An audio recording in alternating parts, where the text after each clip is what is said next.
like, I can't do this. So we ended up getting through it, but it was,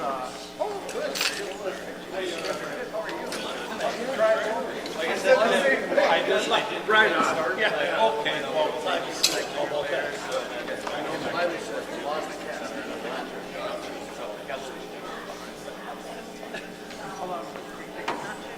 About 3 hours. Or second. 3:10. Depending on like shit or the weather.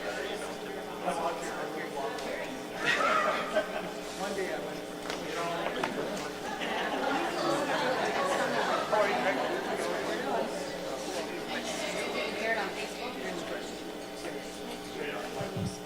Oh, during it back in June.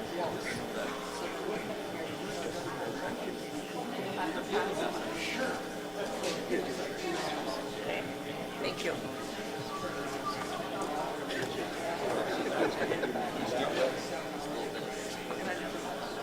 You can buy a car just for that. that's what I did.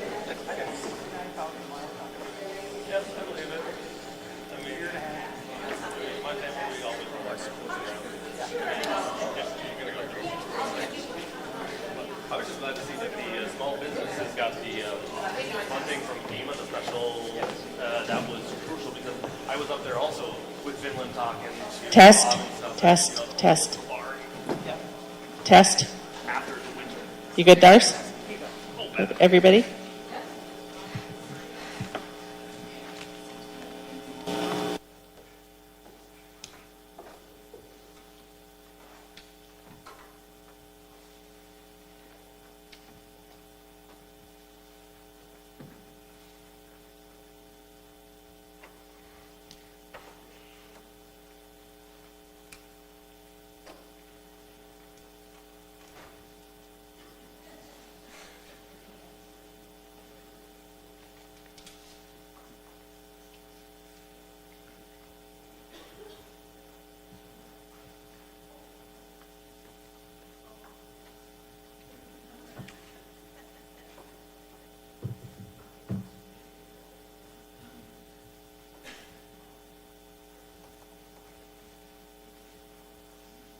After our last forum, we're really gonna have to shake that stop sign.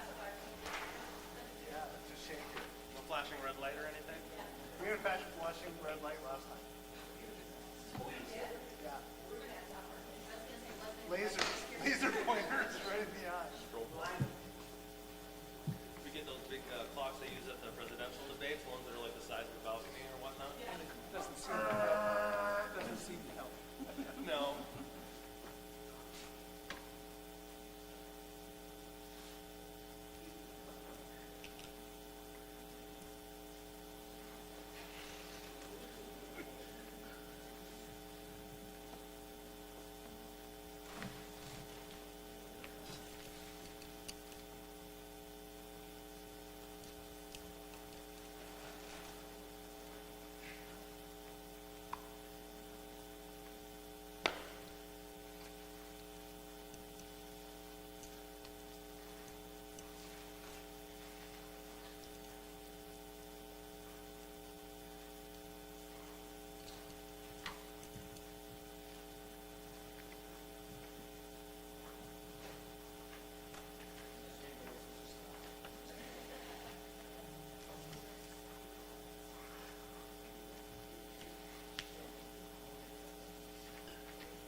I think we're ready. I'd like to welcome all of the community members that are present, as well as those watching on the International Falls Chamber's Facebook page and KCC TV's Channel 7 and Facebook page. My name is Dwayne Etienne, and I will be moderating tonight's forum. Tonight we are hearing from candidates for the International Falls ISD 361 School Board, the International Falls Mayoral Race, and the House of Representatives 3A race. For the school board, we have Joanne Smith, Dale Johnson, Bruce Raboyne, Karen Salo, and Roxanne Skokstead-Deach. For the mayoral race, we'll have Pete Kaler, Wayne Hebert, Andrew Pekarski, and write-in Drake Dill. And for the House seat, we have Roger Scraba, Harley Droba, and Rich True. The format for the forum will be as follows. We will focus on each race separately, starting with the school board, then the mayoral, and lastly the House.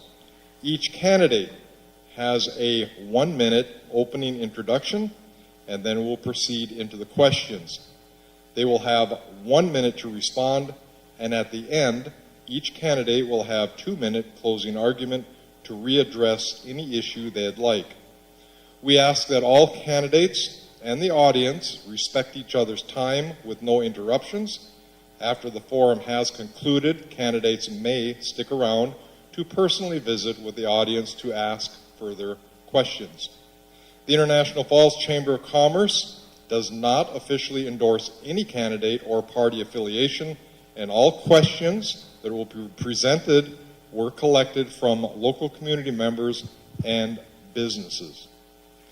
Let's begin.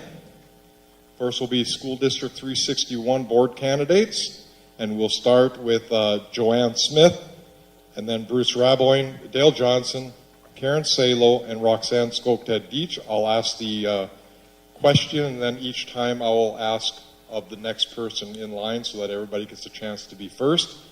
And starting with Joanne, in 1 minute, introduce yourself and why you are running for school board. Hi, Joanne Smith. I've been on the school board for the past 4 years. We're working to do a lot of different changes and working on a lot of positive changes that are coming up. And I'm excited about those. I'm excited to contribute. I have experience in smaller schools, and as you know, we're having challenges with enrollment and budget and those things. I bring some unique, different perspectives on things.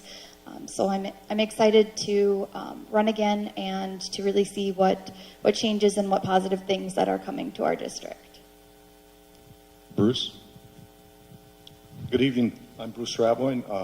I'm 64 years old, soon to be. I'm running for my second term. I'm married to my wife of 41 years, Amy, and we've had 3 children and 6 grandchildren. I was born and raised in International Falls, graduated in '79, taught in Detroit Lakes in special education, and coached high school hockey for 29 years, and I was very active in school politics. We retired and came back home. And so my goal, and my only goal, is to give back to the community, give back to the kids, that of which I got from the community when I was here, and the experiences that I had, which were incredibly positive. So that is a nutshell. Dale? Hi, I'm Dale Johnson, and I'm currently on the board. I applied for an ad in the paper for a replacement of a board member that was leaving the community, and that was a year ago, and then I ran for the first 4-year term last November. My background is I am from the Falls, born and raised here, and I'm a graduate. Like Bruce here, I'm returning in retirement. My background is in commercial construction and real estate development. I worked across the U.S. and Canada. My goal as well is to continue the work that we started in the past year, where I became familiar with how the school board works and the goals and objectives, to set policies for our students. And I would like to continue that work, particularly with a new superintendent. Karen? Karen Salo. I moved here about 14 years ago, in love with this community. It's a bit of a fishbowl at times, but that's okay, that we all know each other. We know our kids. It's a great community. We're known to be the icebox of the nation, but I feel like we're the most warm-hearted people here. So very proud to raise my kids here and be part of this community and help to improve our school district, our faculty, and our students. Thank you. And Roxanne? Hi, I'm Roxanne Skogstad Deach. I taught school for 30 years here, and I am certified in early childhood special ed, autism, elementary education, deaf and hard of hearing. I am also a licensed practical nurse, retired. I own a group home. I am a certified sign language interpreter. I'm the mom of a disabled child, and I have a biracial family, and my husband is a retired teacher. I love this community.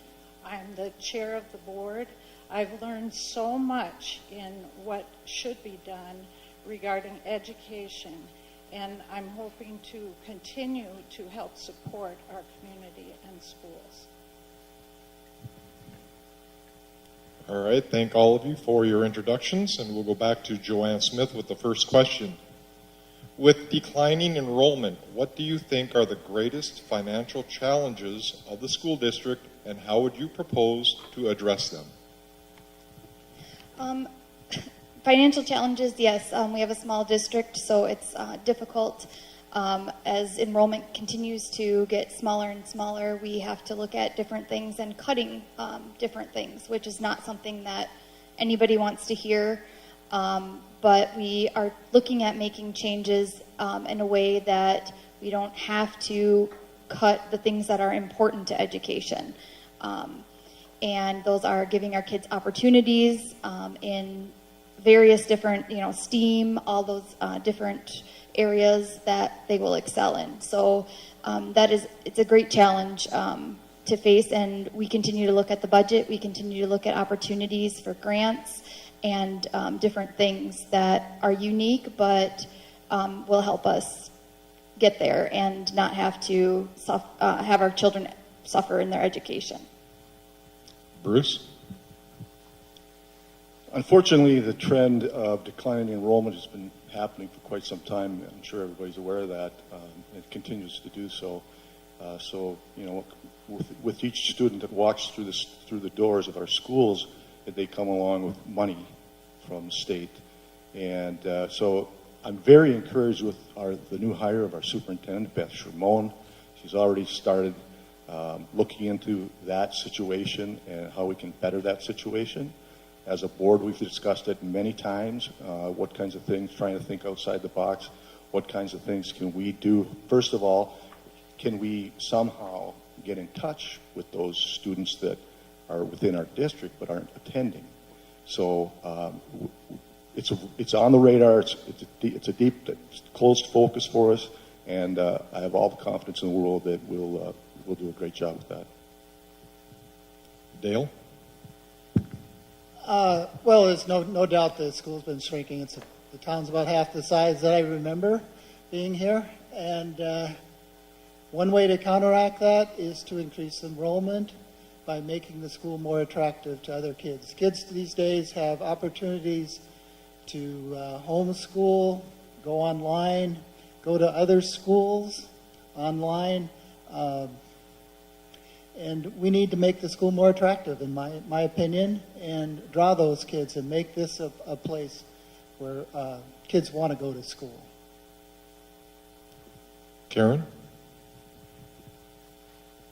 So I agree with the grants as far as getting money financially through grants. We did have recently apply through the paper for grant writing. That would be essential.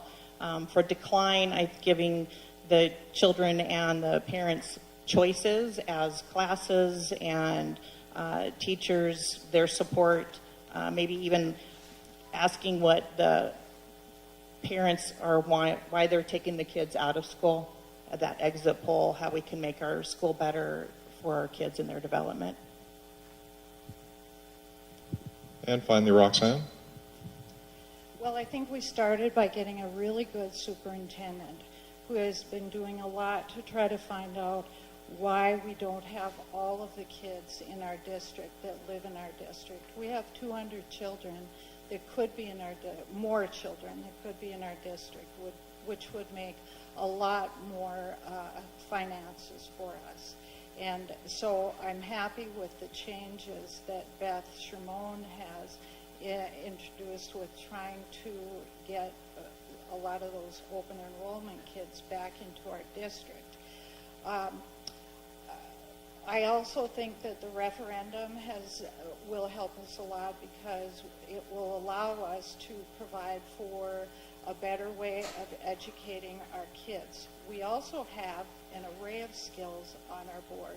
We have people that are knowledgeable in sports, education, finance, grants, communication, and so that will, time to stop. All right, this next question will start with Bruce Raboyne. Over the last few years, schools across the country have had to deal with the topic of banning a certain segment of books due to perceived age-inappropriate images and topics. If you were faced with that challenge, how would you respond?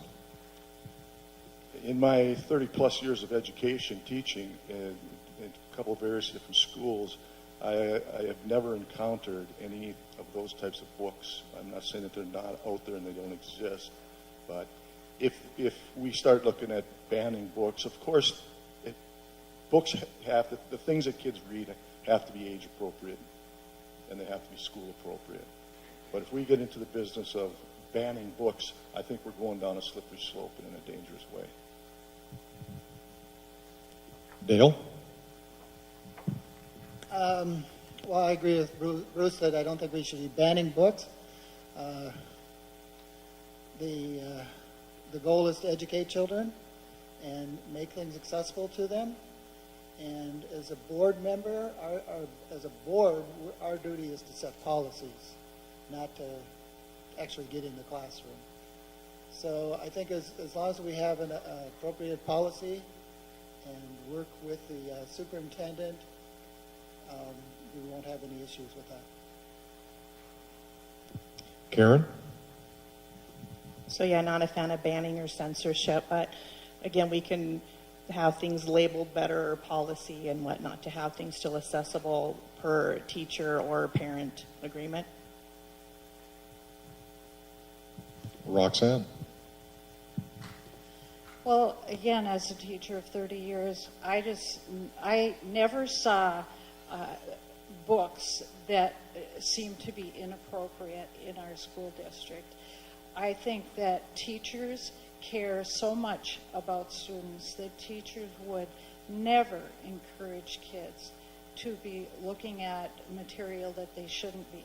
I think parents do have an obligation to talk with their kids about what they personally believe in and don't believe in. But in terms of the school district, I really think that sometimes these things, maybe a few people get worried about it and it turns into a great big snowball, when in reality, I've never seen it in all of my time in our school district.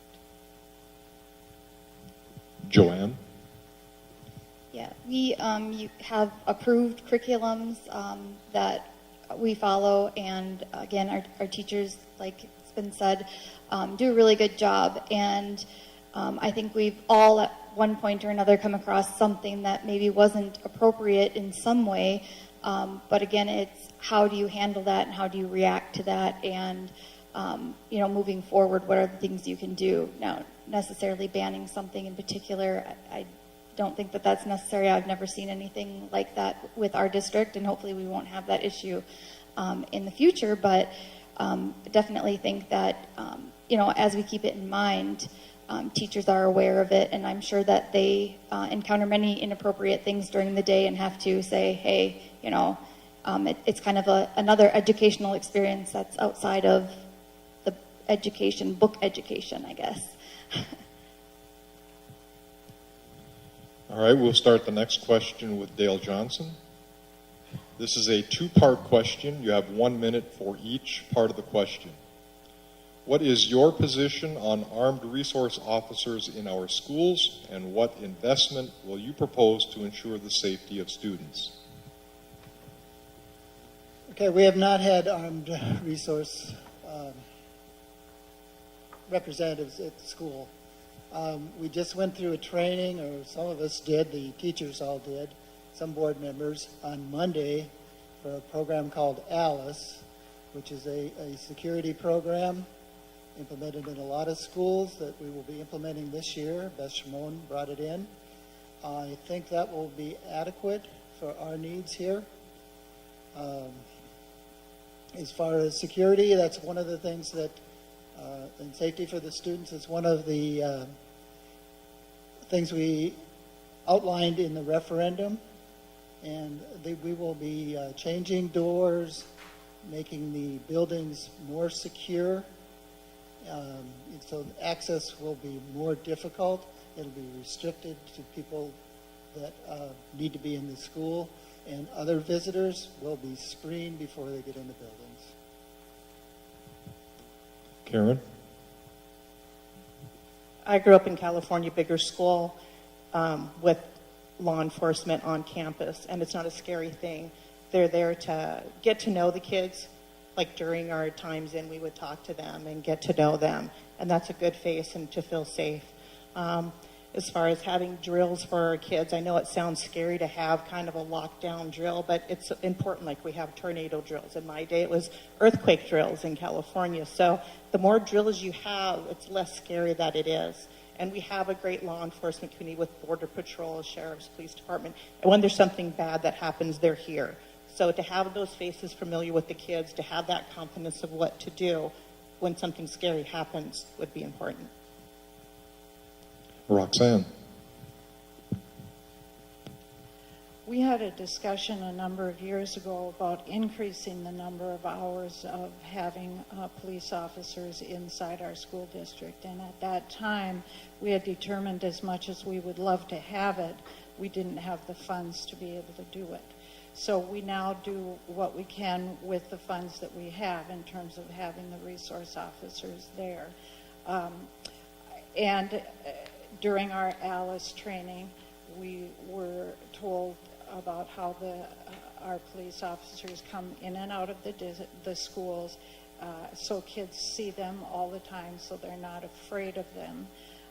I believe that it is important to have as much police officers available as possible. However, we were told it would only take approximately 5 minutes, if there is an emergency, for our resource officers to get to our school district to help. Of course, those 5 minutes are very important, and the first 4 minutes are probably all on the teachers' responsibility and the school staff. So that's scary, but that's why we have to have training for active shooters, etc.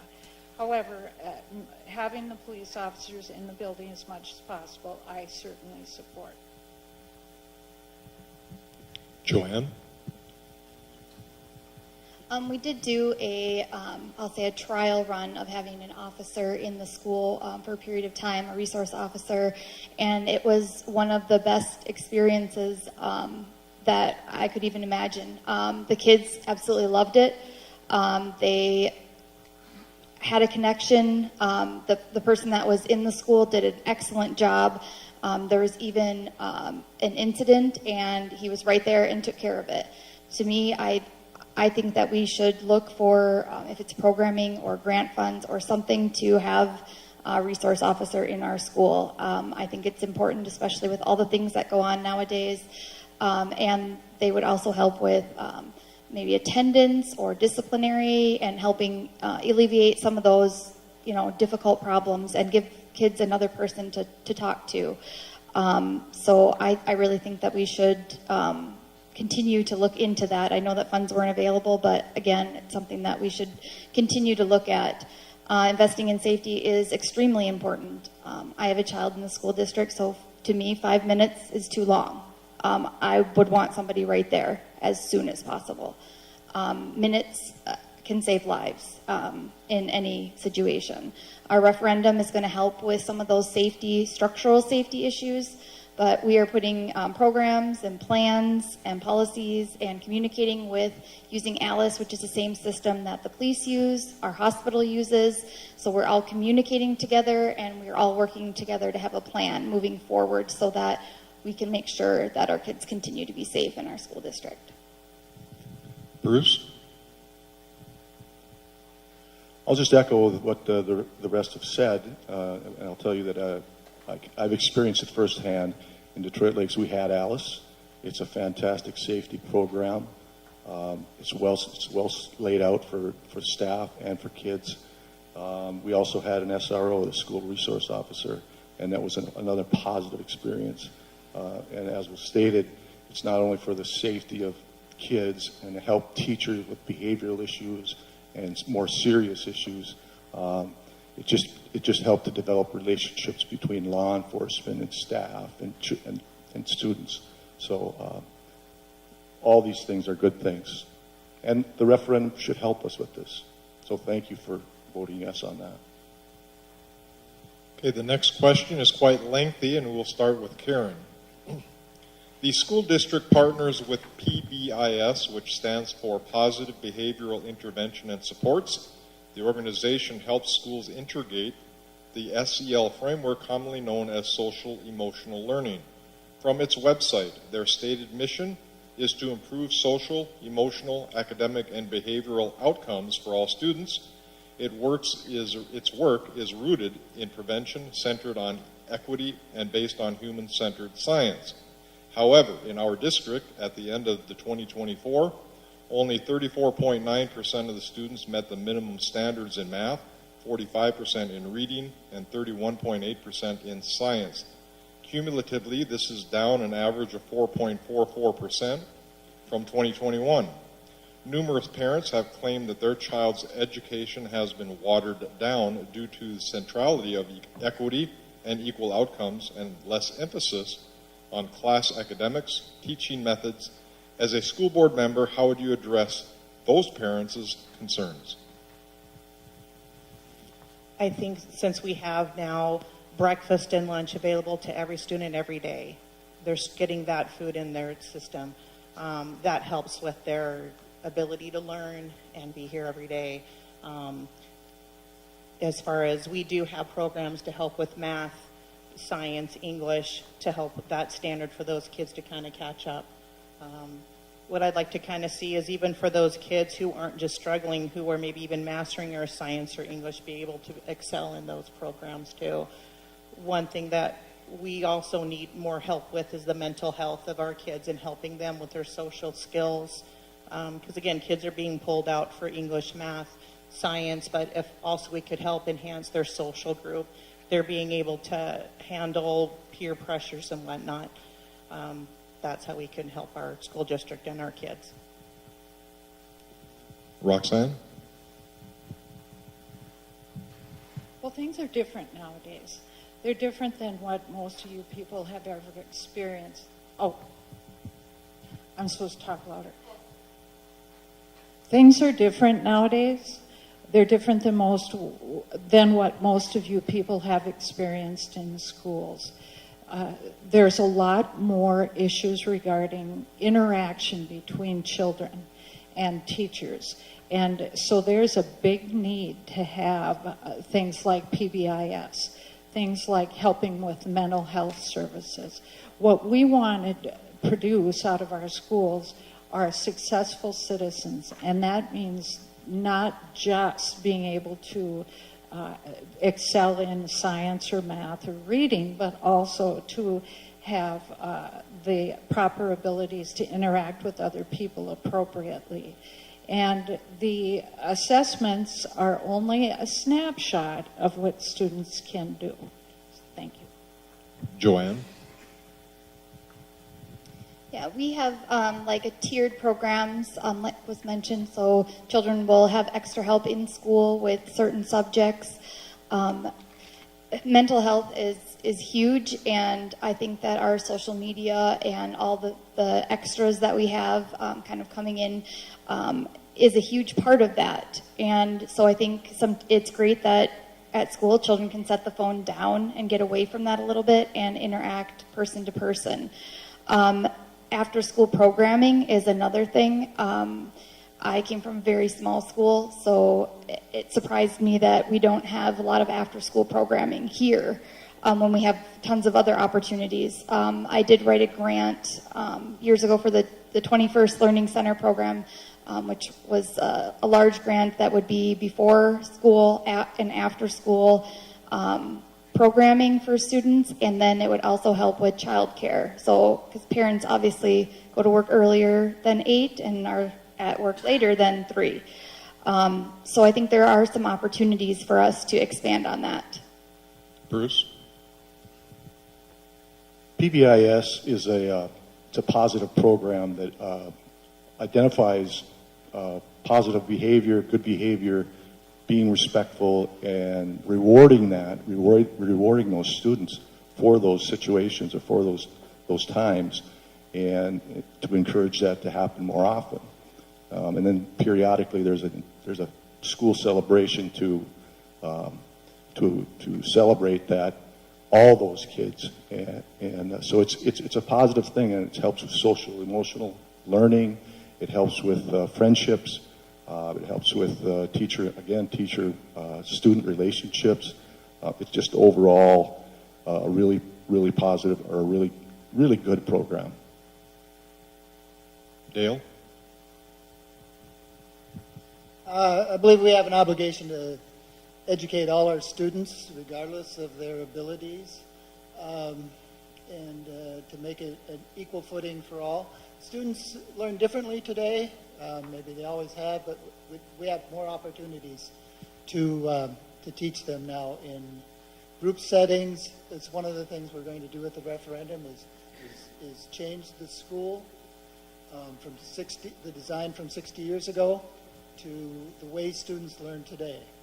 They learn visually, they learn audibly, they learn from textbooks, and we want to make that opportunity available to all of them. And I think we will see, as we improve things, that scores will go up.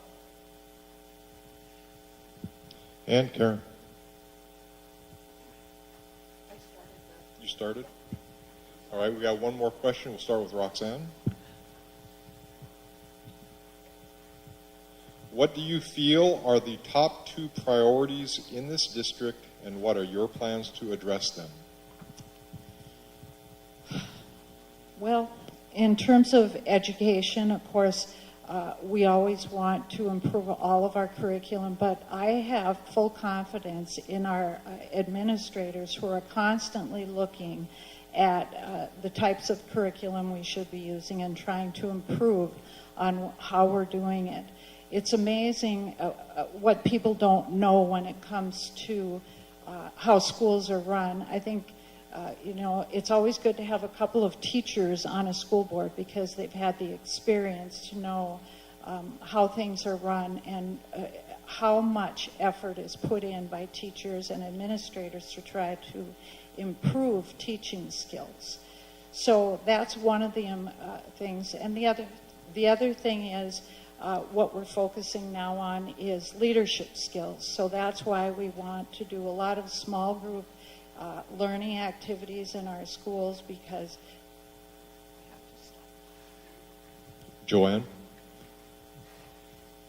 The top 2 priorities that I have are first setting that foundation. I think our school, and we're working on that. Beth is doing a lot of work with that, the new superintendent, but the policies and procedures that we have and setting expectations for those and really creating that foundation for everything that is above that. And so that needs some work, but I know that that's being done again. And then our next thing is budget. Budget's always a huge issue, but we need to continue to look at ways and different opportunities that our district can kind of, I'll say, stretch the budget to make learning and students' experiences even better. Bruce? It's a difficult question to pinpoint to, because we have a number of issues that need to be addressed ASAP. But I think the physical status of our buildings is going to be a big priority. I don't know if you're aware of it or not, but absenteeism in our district, in our schools, is poor. I mean, it's large. We got to focus on that, keeping kids in the classroom, keeping them in their desks, so that they can learn. Of course, the financial situation it goes hand in hand with everything. So you can't ignore that. We talk about wanting to offer more programs to get kids in, but it becomes a double-edged sword. It's kind of a thing. So there's more than just one, and there's more than just two. So, Dale?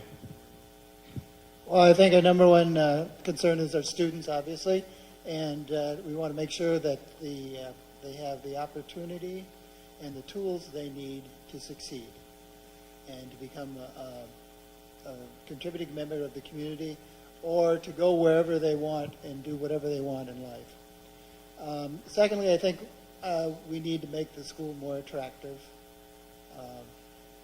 And we're doing that through the referendum. We're going to make some improvements. A lot of it will be invisible, but that will lead to the safety and security for the students. And hopefully we will be able to draw students back that are within the community but aren't attending. And maybe we'll even draw some from other communities. Karen? I think it's important that each kid feels seen, heard, valued, that we're able to give them their personal growth to improve, to be part of this community, and for our community to help support them, to give our teachers and their staff the support that they need, the tools that they need to help these kids with their growth, to give them the choices. I know sometimes it's easier to say for the greater good, for the majority, but that plan is not the greatest. Right now, they started even for kindergarten this year, is that the teachers got to meet with the parents and get to know the kids. If we could even do that with more of the grade levels, when we have those back to school nights, that we really connect with the parents and the kids to help individualize their care plan. All right.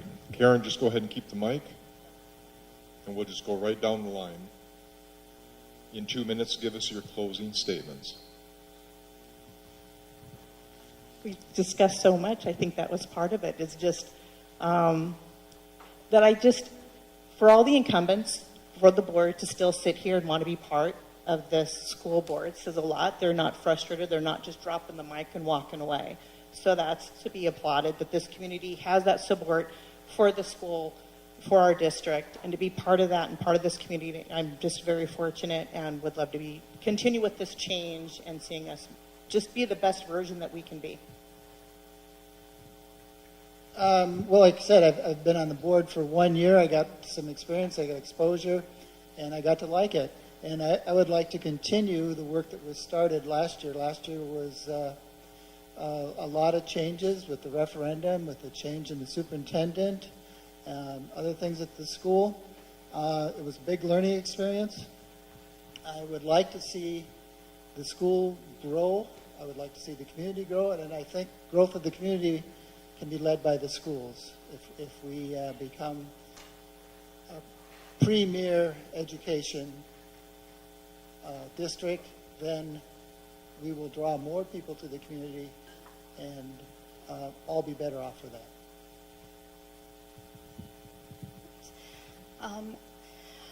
Boy, there's been, a lot that has been said, but again, I think that, I want to run again because it is a great district. There is a lot of opportunity here, and there are things that we need to change, but we're working on it. And I love to see that growth, and I love to be part of it and to share in those experiences. And I'm not afraid to stand up to anything. It doesn't matter if everyone else wants to vote yes. I will vote no if I feel that way, as you saw in the mask debate. But again, some of those things are not, we just need to work together, work in our as a community, and really look for positive changes for our future.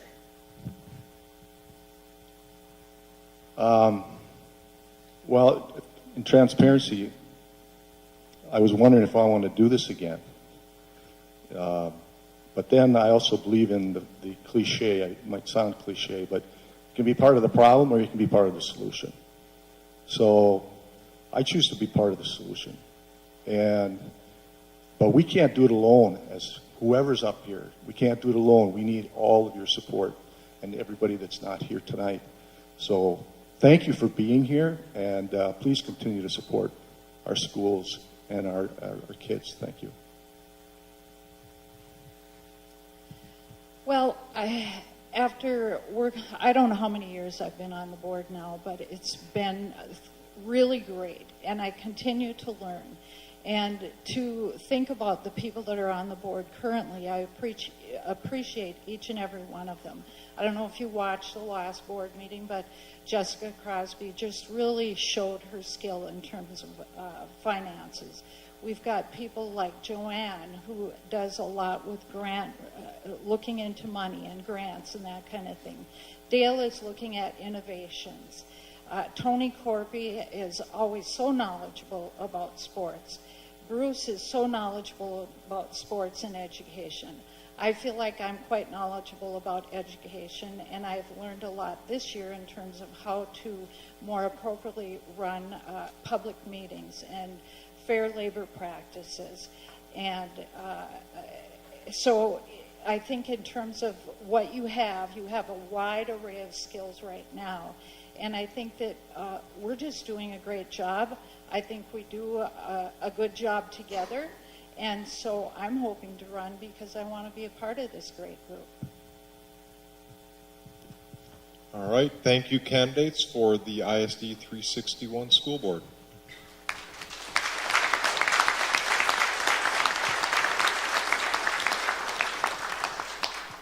We will now be moving on to the mayoral candidates, Pete Kaler, Wayne Hebert, Andrew Pekarsky, and Drake Dill.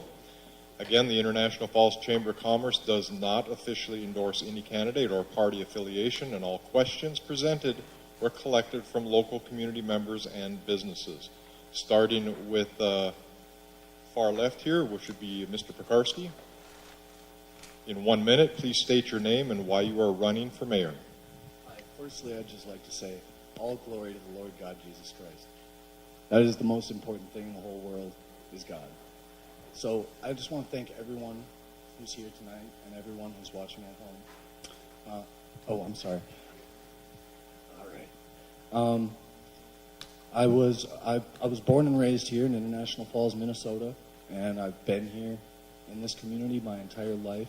I love it very much here, and I never even leave. So I'm just here as a simple servant of God, and if it is God's will, then I will be a servant of International Falls as well. Thank you. Hi, I'm Pete Kaler. I'd also like to thank everybody that showed up today to show their interest in our local government politics. And a special thank you to the Chamber and Bacchus for putting this on, and our own one-person TV crew who's also here today. I have lived in International Falls all my life, except for when I went away to school at Bemidji State, where I graduated. I still live in the neighborhood home where I grew up in, which I affectionately call Kalerville. No offense to Mr. Briggs in front of me here, but he lived there. He knows where I would get that name. That's where my family came from. And like some of the other candidates running for school board, I feel a very deep sense of giving back to the community that has given so much to me during my life. Hi, my name's Wayne Hebert. I'm running for mayor, and I have lived here just about my entire life, other than a stint in Wisconsin. I also was in the Army National Guard, and I definitely feel like that has given me some help in understanding that we can't do this alone. And so I want to run as mayor to show that effective leadership, along with the help of residents, can make a difference. and help out both our children as well as future generations to come. Good evening, Drake Dill. I'd like to tell you a little bit about myself if you haven't met me yet. I was born here at Falls Memorial Hospital on September 1st, 1989. A little fact about that, at about 2 a.m. it snowed that night for just a short period of time, and now we've got beautiful weather. After I was born here, I was down in Crane Lake. My parents raised me on an island 27 miles from Orr. My father was a city administrator in Orr. I grew up going to school with him, riding there, then going to city council meetings every night. That was misery then. Maybe it isn't now. It's part of giving back. Later on, my father ran for the legislature. I got to be a part of that, got to know my way around St. Paul a bit. And recently I had a discussion with my wife and about our children that are growing up here. We love it, and we would like to give back. All right, questioning will start. We'll start with Pete Kaler. Outside of relying on state funding, how will you work to fix the ongoing budget issues with the fire department and ambulance service? Well, right now we're working at different models for the ambulance service, and one we have changed our model over the years, so down to we have teams of one paramedic and one EMT working together to cut down on the costs, and part of the time they're on call if it requires, so there's a 24-hour service going on. And then it's a continual process of looking where we can cut back and trim back. We decided on we're only purchasing a couple ambulances in the next couple of years. We'll have to see how the budget goes to continue if we need more, and just keep looking at the different models that we can do. And we are still using the 2023 budget. Wayne?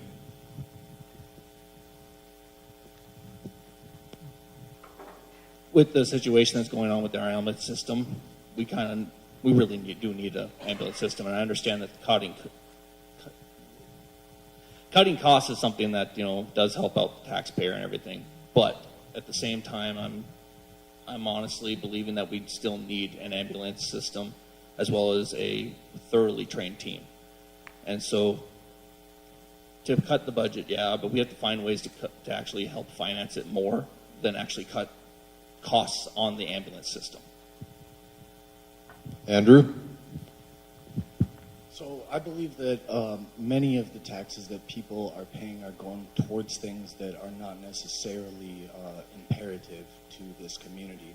And I believe there's many ways that we can find things in the budget that we can cut, that we can actually take those taxes and put them towards things that are absolute necessities, like obviously the ambulance. And, I don't even believe you can give birth here in town anymore. So I think that is something that is also very important. It should be available for everyone, and I think that there are ways that we can find how our taxes are being spent ineffectively and use those taxpayer dollars to put them towards absolute necessities for the community. Thank you. Drake? Well, we do have money for the ambulance. It does run a deficit. It's not providing the service. It's about how we're spending our money locally, in our opinion. The state just gave us a $500,000 local government aid increase. I remember in the Palenti years back in the 2000s, we were looking at cuts in local government aid. The fire department has had the same budget for 4 years. I believe they increased it somewhat this year. I think there's been talk of an ambulance taxing district, but it's an International Falls issue, and at every turn we've wanted to be in that business. And to a degree, I'm a bit concerned that we're being too hard as a community on the paramedics and the support staff to run the ambulance, because it's an International Falls issue. It's a city council issue, and we're going to have to work to find those funds in our budget unless there's relief from the state, and I really don't see that as being likely. All right, the next question, we'll start with Wayne. Would you support an in-town hunt for deer? Well, I do know for a fact that in town we're not allowed to fire our firearms and whatnot, and that's for safety reasons. Doing a hunt within the city limits it's kind of an iffy subject. Would I support it with bow and arrow or crossbows? Most likely, yes, I would. Within safety parameters, we have local zones set up and stuff like that. I do know that our local deer love to be fed by our local residents, and I do know the fact that some of them seem like pets. But remember, they're wild animals, and we should definitely, deal with them as we see necessary, because we don't want to cause any accidents or have any of the deer wander into our homes, because I know a few people have been worried about that. But yes, for bow and arrow and crossbow, yes, I would. Andrew? No. Okay. Drake? Well, the Dills are hunters and the Heberts are too. Might be a chance for the city to write a few permits and make a few dollars. It can be done responsibly with a crossbow or with a bow in certain areas of the community. And I was actually outdoor knocking, and I've heard about this. I didn't think it would be a question tonight, but I think we could probably do that responsibly, or at least look into it and make a sound decision. And finally, Pete. On the top of the, no, I'm not really in favor of it. When I was on the council 10 years or so ago, it came up then too, and one of the problems is there's only so much public land you can use for hunting where they'd be allowed to hunt, and some of those public lands are not in the best place. You might be able to hunt deer there, shoot a deer, but maybe if it wasn't the perfect kill shot, the deer would run and could possibly end up at Falls Elementary School or in a neighborhood where there's kids that maybe are not used to that. That being said, I realize there's a lot of deer in town, and feeding deer is part of the problem, but at a council meeting 10 years ago, the former mayor said, Pete, your flowers also feed them. I said, well, not Pete's flowers, but,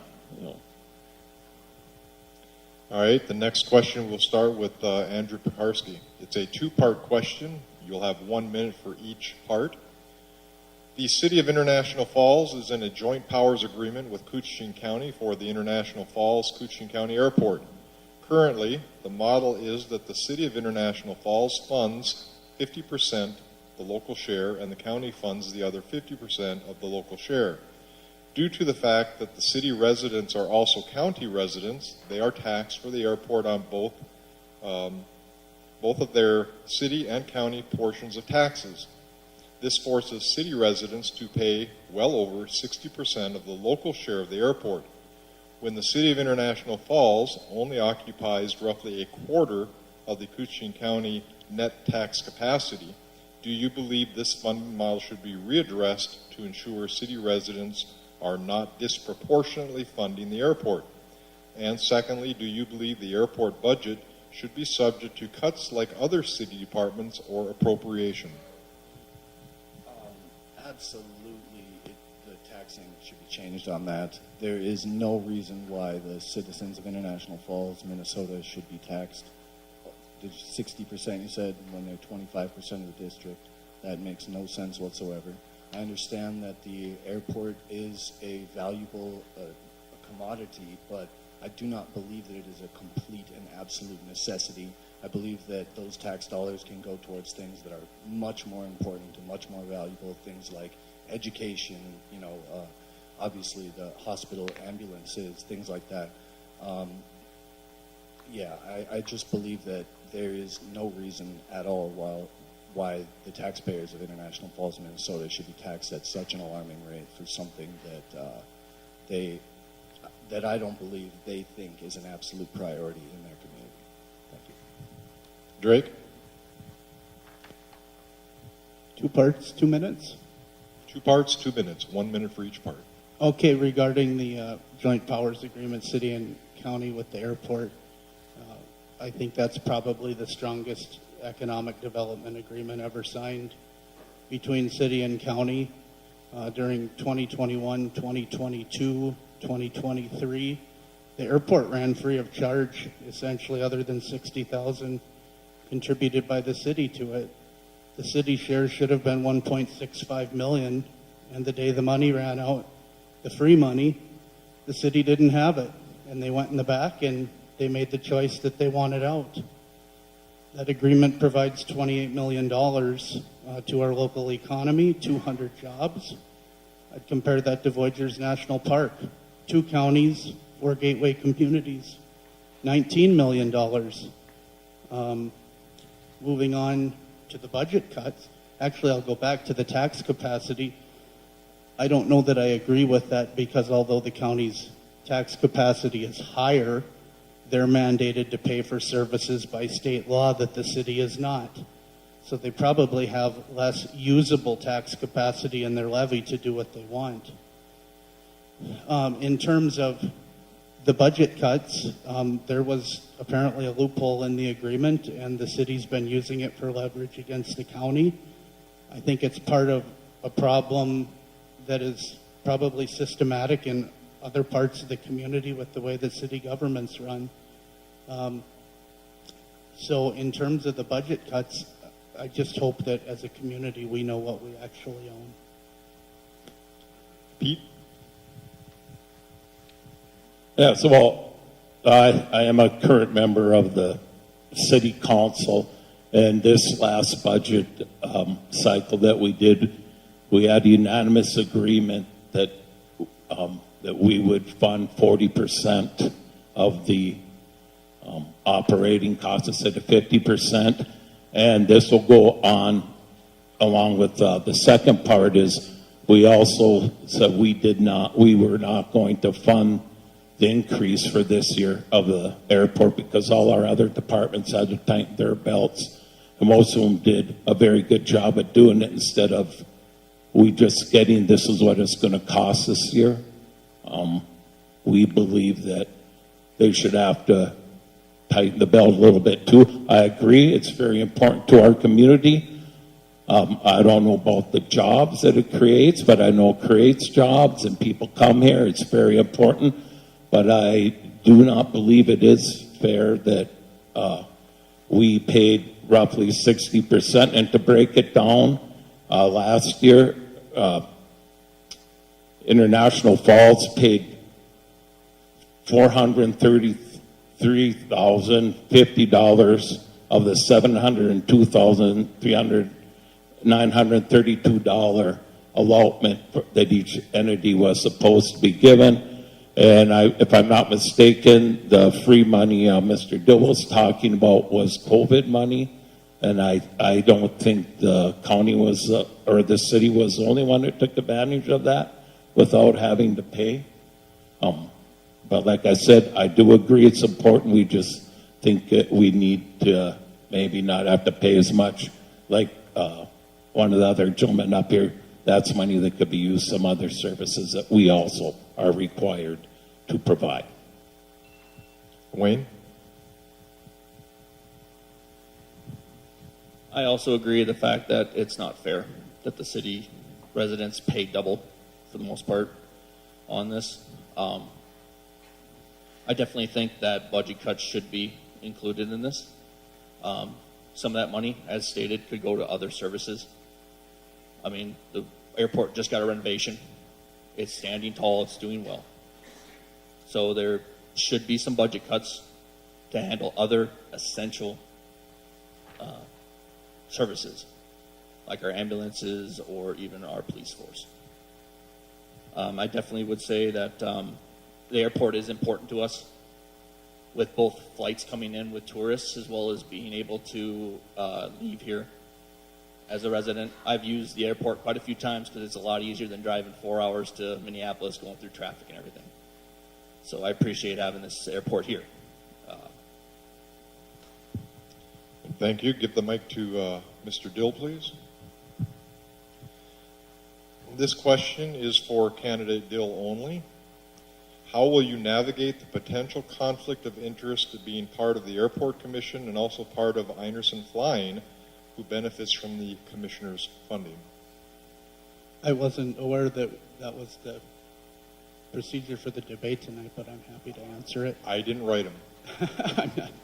So I've served on many boards, owned many businesses, and one of the things we always do, whether we're elected or asked to serve, is fill out a conflict of interest disclosure form, which I would do. We do have a city attorney. We have other access to those attorneys through the League of Minnesota Cities. I would follow that process and follow their advice. There is a situation where over the years we've had many people who worked at the airport, of probably the 200 workers that have been on the airport commission or have had what may be perceived as a conflict, and that's where it's at. All right, thank you. We'll start with Pete Kaler. What are the top 2 issues the community faces, and what will be your plan to address them?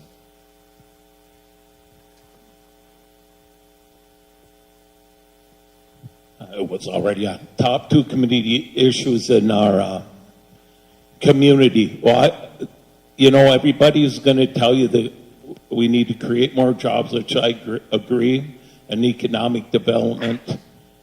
But all those things, one of those things that come together with that is housing. And what the housing is very important for low income, but if not even that, but when somebody wants to come to town, say they're looking at starting a bigger business, we're working on possibly getting a warehouse facility out at the multimodal district. We're going to need housing for the people that work there, starting out with 35 people if they have to come to town here.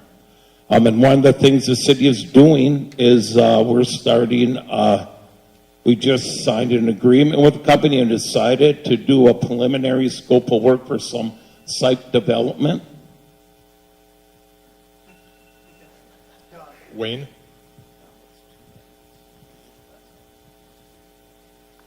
I agree with the housing issue is one of the issues that's major. I think with housing coming, if we have more housing, that also means more jobs, more people moving to the community, which will also help our schools in the area. I do believe that one of the plans I like to discuss and I like to research, I've been doing some research on it, is doing a city-owned apartments and stuff like that. For the most part, it wouldn't be a tax issue if we have the renters' payments going to handling the services of the apartments.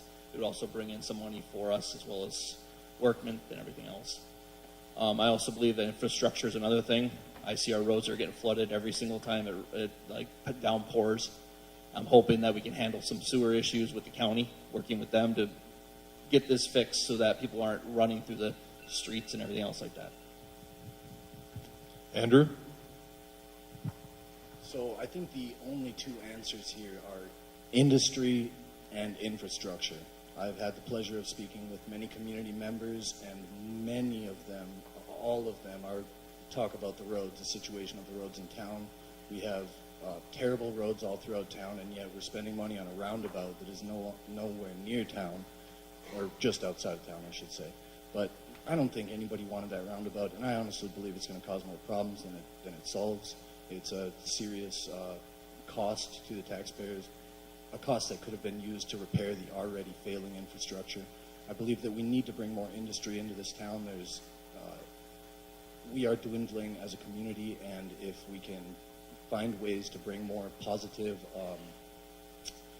we can find more positive growth in order by, sorry, let me collect my thoughts real quickly. We need to provide new ways to empower people in order to bring business into this town. Thank you. Drake? Top 2 issues, similar. It all starts in the city and county with wetlands, as crazy as that sounds. To get to the economic development, we've got to have the credits to get the shovels in the ground faster. Workforce housing is a real popular term right now. There's all kinds of funding mechanisms to get that. And then that type of housing suits the open jobs in our paper mill and other places in our local economy. The second issue is accountability, making sure that we're spending the money properly and being as efficient as we can to fund those services. As you know, we've had a bit of a tax situation. I'm probably going to run out of time, but I have a big idea for an industry tax, and I've been talking with Representative Scraba and Senator Hochschild about that issue, so maybe another question will come up. And Mr. Dill, go ahead and keep the mic. In 2 minutes, give us your closing statement, and we'll just go right down the line. Well, thank you for the opportunity to be here tonight, to be a part of this race. There's a few things that I hope I can do, whether I'm elected or not. That is to inspire a younger generation of leaders. If you are out there listening or here, if you need that nudge, please ask me. I'll give it to you. I hope that for our working families in town, we can do a little better and leave the city in a better place than where we found it. We have retirees here, people, enjoying the best of what life has to offer, and we need to make that comfortable for you as well. My mother Tucky's here tonight. You've done so much for me and taught me so much. I've watched you teach school and put jackets on people that didn't have any, and I really appreciate that. My wife Whitney's here. Thank you for giving the opportunity, for allowing me to run and participate in this race. And I hope that I can serve you after November 5th. But if you're looking for some simple changes in the city and for some accountability and some new ideas, I'm no stranger to some of this. So please fill out that little bubble where it says write in, if any, and vote for Drake Dill. Thank you.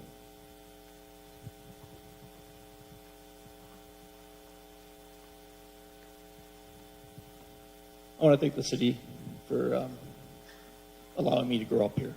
I really appreciate it. I made so many memories here. And honestly, my daughter, she's been having so much fun when she comes here. It really is amazing. I'm a millennial. I'm a veteran. I understand that it seems like nobody listens to some people, and I'm hoping that I can be that voice for my generation, as well as have the wisdom to listen to those that previously came before us. I really hope that those of you that have experience in both any type of situation that could help a mayor, please let me know. Let anybody know, any of our elected officials. They will definitely be able to listen to you. Do not be silent. Being silent is definitely it doesn't help being silent. It does not.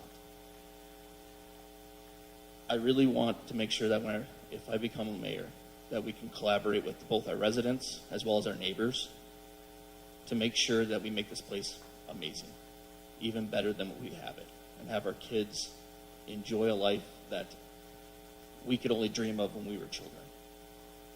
And I really want to thank my family and friends for being there for me and empowering me to make the decision to run for mayor. And I really hope that you all vote for me, as much as that seems like a little bit forward, but I really want to make changes and make it so that we all benefit and prosper.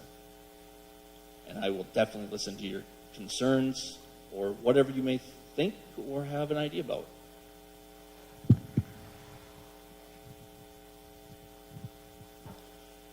Once again, I'd like to thank everybody that showed up tonight and showed their interest and care for the city that we have and where we live. Like I said also at the beginning, I feel a very strong sense of giving back to the community that gave so much to me. And I was inspired by that. My parents, Margie and Ed Kaler, and my brother and sister, Mary and Bill, watching them give back to the community. They never said it. They didn't have to say it. You watched and they gave back. My dad was a charter member of the Sioux Falls Fire Department, and the chief, just an example of where I saw. And I hope to use that passion and the experience I gained the last 6 years being on the council and being part of some of the community boards that I'm on now. Kutaska, the Cushing County Warrior Initiative, the Mental Crisis Committee for the response team are all things that are very important to me and help support our community. And one of the biggest things I think we need to do, remember, we can always do better. We want to make International Falls better. But International Falls is a great place, and I think we have to start promoting how great we have it here. Some of the great things we have going on. Tomorrow there's an open house, by the way, right here, noon, for the AB project for apartments, speaking of housing. I mean, these are good things that we got to promote. People are working in front of the scenes, behind the scenes. And I would be remiss if I didn't thank my one-gun campaign committee, who was very disgruntled. That would be Bandit, who had to stay home today because it's too hot to be in the car, my rescue dog. So thank you to everybody again for all the support I've received over the years, not this year's, to get involved. Thank you. Well, firstly and lastly, it's all glory to the Lord God, Jesus Christ. Jesus loves you all very much, and he can't wait to have a personal connection with each and every one of you. I believe we need to focus completely and totally on industry, on infrastructure, on community, and on recreation as well. We're all looking for more things in this community to do. We need more to do together as a community. We need more jobs. We need more housing. And I believe that there is many ways that we can all work together and accomplish these goals. So I'm just a simple servant of God, and if you would like me to be a servant of International Falls, I will do my absolute best in everything. There will be no conflict of interest with me because I cannot be bought or sold, and I will not lie. I will not deceive any of you. I will not steal. I don't care about money. I only care about God alone and this town. Thank you very much.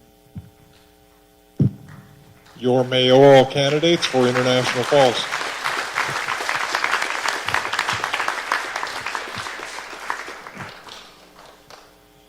And we now move on to the House of Representatives 3A candidates: Roger Scraba, Republican; Harley Droba, Democrat; and Rich True, Independent. Again, the International Falls Chamber of Commerce does not officially endorse any candidate or party affiliation, and all questions presented were collected from local community members and businesses. And we'll start with you, Mr. Scraba, and we'll just go down the line. Introduce yourself and why you're running for the House of Representatives, District 3A.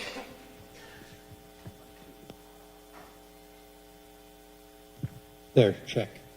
Hi, folks. Thanks for coming out this evening. My name's Roger Scraba. I'm born and raised in Ely, Minnesota. I graduated from high school there, went to North Dakota State University, got a degree in construction management, minor in political science, went to go work in the real world in Cold Spring Granite Company, realized that it wasn't ready for me, so I moved back to Ely, and I've been guiding canoe trips and working construction jobs around my community for the last 40 years. In between all that, I walked across the stage in Fort Knox, Kentucky, and became a cavalry scout and switched MOSs to become an infantry person about 6 years into my term. I look forward to serving again. I've got a lot of experience. I was mayor of Ely for 8 years, and I was a small business owner. I understand how this government works. I'm reelected 8 times as a mayor. I look to be reelected again as a state representative.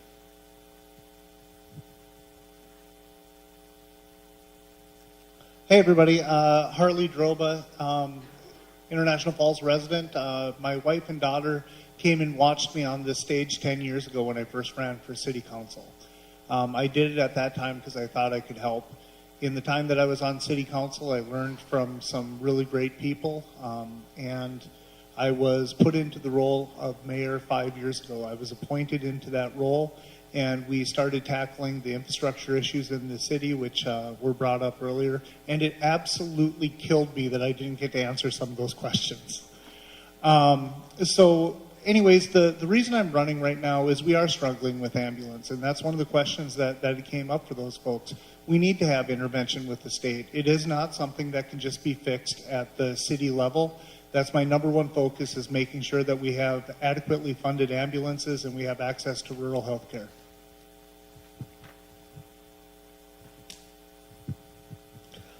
Hi, my name's Rich True. I'm the Forward Party Independent running this year for the House. I'm from the North Shore part of the region. I know each of the candidates is from a different section of the region.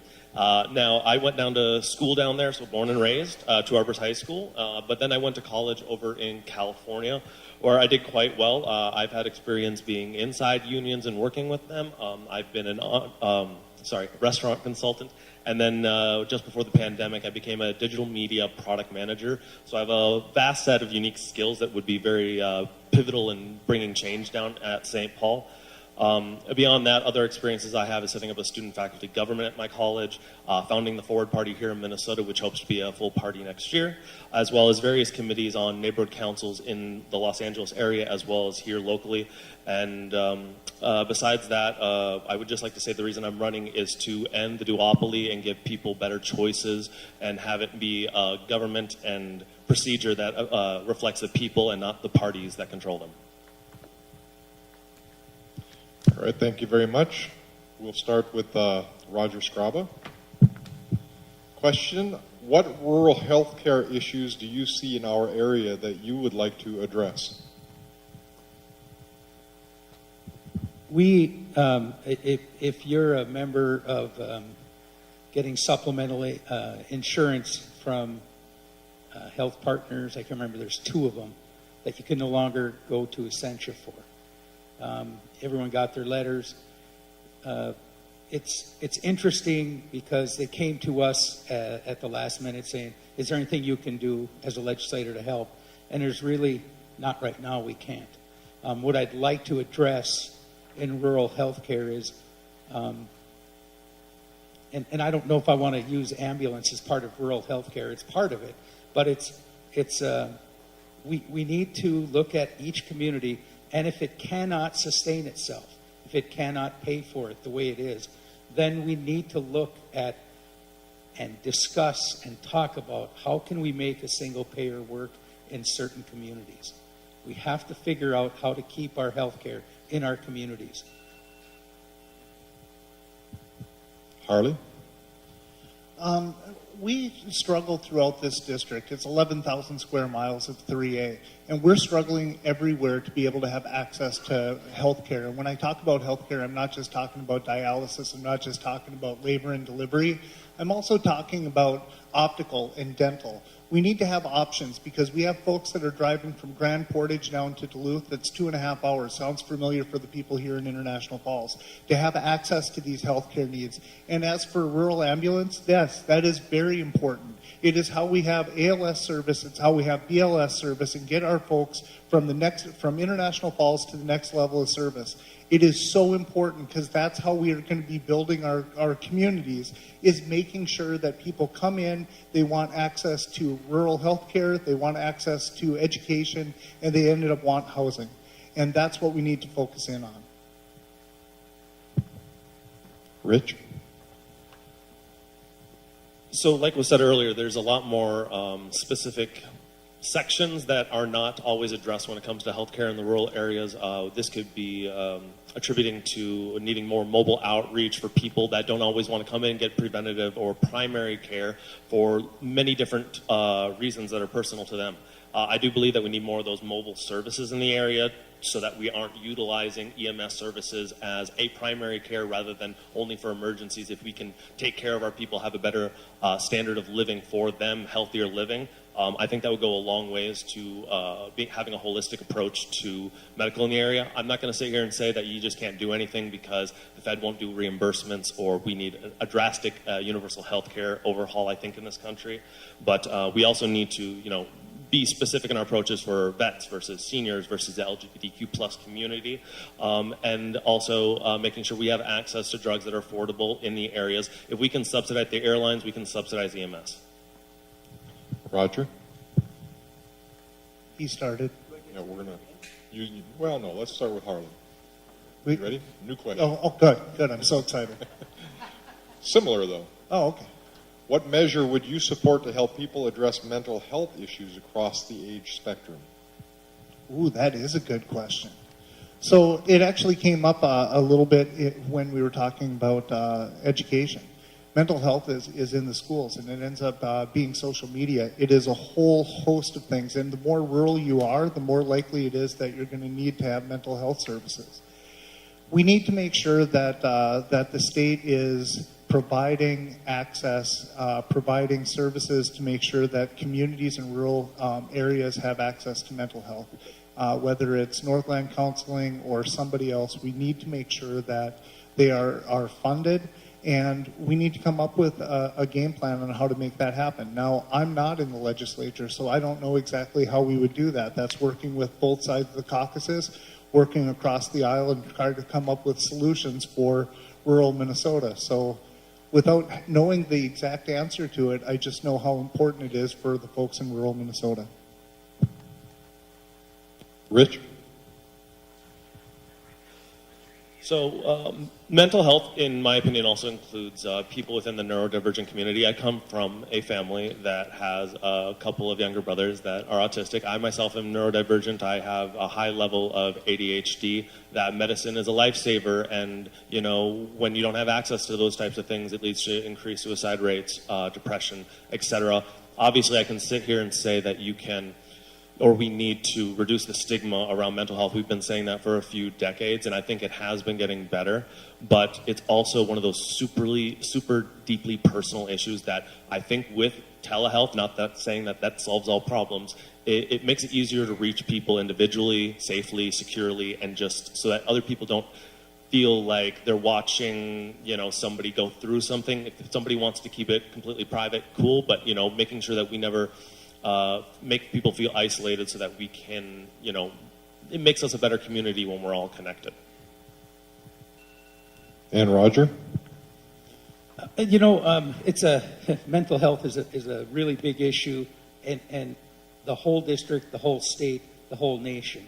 Some of the ideas that we've had in the legislature, we need somewhere to bring these people when they're having their mental health episodes, i.e., if there's a 13-year-old that's not doing well, where do we bring that 13-year-old? To a hospital? To a police station?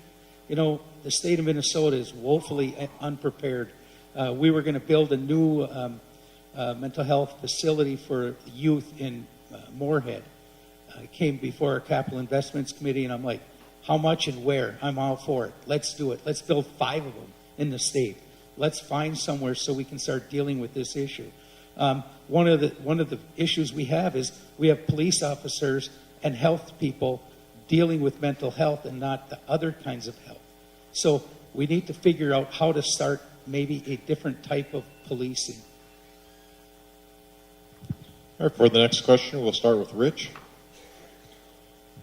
What is your position on Minnesota's 2040 clean energy bill? So, clean energy, I differ very much from the major parties, which is one of the major reasons I'm running, is that the party platform dictates a lot of the candidates who end up getting down in the legislature what they actually vote for in the end. One of those specific policies being that I do think we need a better push towards nuclear energy. It is actually cleaner than solar and wind because we do not have mechanisms for recycling 15-year wind turbines and solar panels, which, again, you have all the mining. Just because you don't see the mining and the waste that it creates doesn't mean that it isn't happening somewhere in the world. It's one giant organ, our planet. So, you know, if you hurt it somewhere, it doesn't mean that it's not going to hurt you eventually down the line. I think that's also a good stopgap for people who are afraid that the transition happens too quickly. I'm here to try to represent everybody across the political spectrum, if you want to look at it that way, not just one side, not just the independent middle, if you want to call it that. I think that we do need to push towards this transition as soon as possible, but you know, you have to be pragmatic at the end of the day. Roger? I didn't vote for the 2040 because it's unrealistic the way they want to use green energy by 2040. It's unrealistic. It can't be done. Nuclear is, if they allow nuclear, we could be done by 2040. I did co-author a bill to study if nuclear could be part of it, but because of the trifecta in the legislature, it never got a hearing. The whole idea of creating a new energy with wind and solar. Do you guys mind if you have wind on the river because it's windy there? Put windmills all the way down the river. Do you mind if you have them everywhere? I do. I don't want to see that. It's not natural. They don't belong here. We need to figure out how to create better energy. China is doing a coal plant a week. I'm not saying we should do that. I think we should use our coal as long as we can and segue into nuclear. Wow, nuclear is the conversation. So one of the things that I think about is climate change. It's unusually warm. Every time I've done this this forum, I've been cold when I walked out, and I only live a block away, so it's been a cold walk home. We are getting warmer. There is definitely the science that shows that we have climate change happening. With that being said, if we can go green, I think it's unrealistic that we're going to be able to get to that point, just like Roger. But why not set the goal? Why not go for a clean energy movement? If we don't make it, then we move forward and we try better the next time. But the reality is that you have to set sustainable goals to be able to move forward and go in the direction that you want to go. All right, next question, we'll start with Roger. What is your position on gun control overall, as well as the gun storage laws passed last session? I didn't support the gun storage law because government doesn't need to be inside anyone's house. Sorry.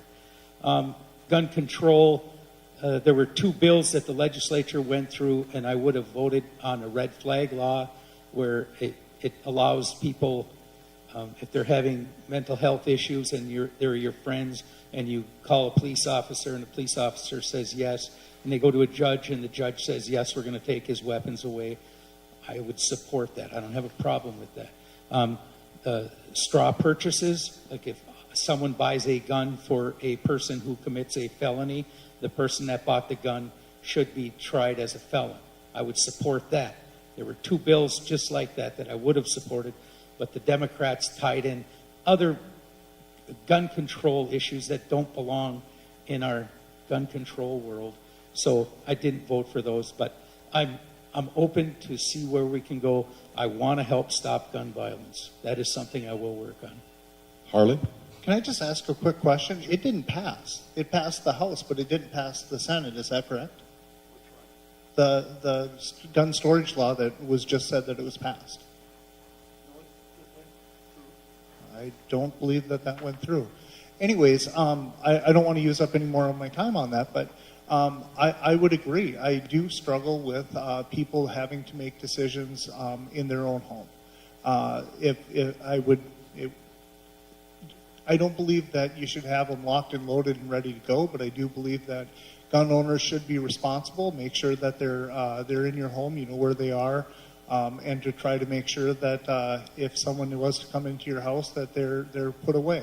But the idea of the Second Amendment not allowing someone to have a gun in their house, I don't agree with that. I do believe that people should have access to their firearms in their own home.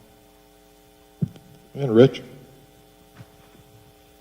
So I guess I stand somewhere in the middle. I believe in responsible practices. I hunt with bow mostly, but I grew up shooting bird and deer, and so on and so forth. But what I want to say about it is when they were looking at the gun storage laws, they also passed taxes as far as tax breaks, no taxes on buying gun storage lockers anymore. That's a tax break that we have.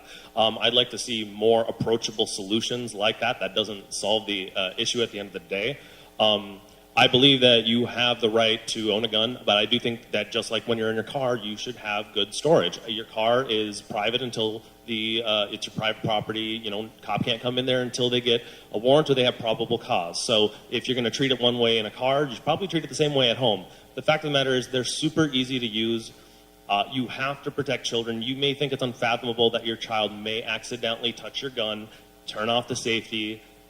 You know, if it's loaded, then that's another issue. But at the end of the day, I'm not here to take away any guns.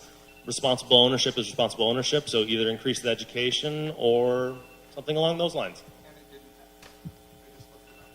it didn't pass, I guess. Again, we didn't write them. All right, we'll start with Harley. You represent a district that highly values outdoor activities such as hunting, fishing, and motorized vehicle usage on both land and water. Are you willing to cross the aisle if proposed legislation from the other party represents the majority in your district? Absolutely. And I think that's what a representative needs to do, especially when we're talking about outdoor recreation that everybody in Minnesota appreciates and values. So that's what a representative needs to do. We need to have people come down to the state legislature, send in their emails, make phone calls, and make yourself available as a state representative, coming to all the communities and having town halls and forums. I mean, heck, we had a garbage issue that came up in International Falls. We sat on the stage and we talked about it, along with ambulance. We reached out to our state representative on our ambulance issue, and we've never heard anything back. In fact, we were told he didn't know when he was going to be in town next. Showed up 5 days later for the grand opening of a grocery store. So the reality is, as a state representative, you need to have those conversations with all of the people of your district. It is absolutely imperative to be able to represent the people that you are elected to represent. Rich? Well, I guess I don't have to reach across the aisle because my seat will probably be right in the middle of it. But if there's not a person on the stage that can't effectively be a deal broker or have better bipartisan support than me, you can think of me as Switzerland. I will host the conference and I'll get stuff done. A lot of people, your neighbors, you probably, have said that there's more that ties us together than divides us, especially on niche issues that are outdoor recreational vehicles. And I definitely support things along those lines, protecting trails and access to that. I don't see it as a bipartisan thing. We have to make every issue today in the political climate left or right, black and white. Most of us operate in the gray on every single issue throughout our lives, our entire lives. And I think it's just ridiculous that, the two-party system has made it that we not only hate politics, but we ended up hating our neighbors more and more over the last decade. It's just become divisive, and we're not listening to each other. I'm here to open those ears and actually have a civil conversation. Roger?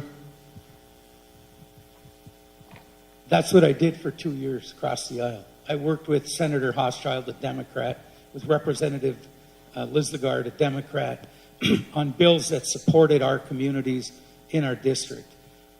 Outdoor, the ATV trails, being in the minority, I can't get those bills across the finish line. Representative Liz Lagarde did. He co-authored, I co-authored. Senator Hochschild would carry it in the Senate. I also I used to sit on Mesabi Trail, a biking group.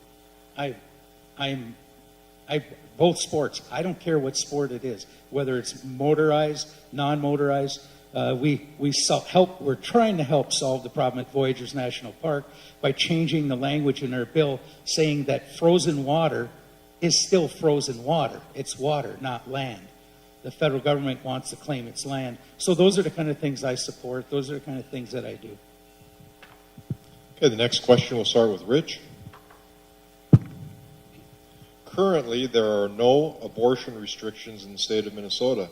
Would you support legislation on abortion limits? The soundbite is, I support Roe v. Wade.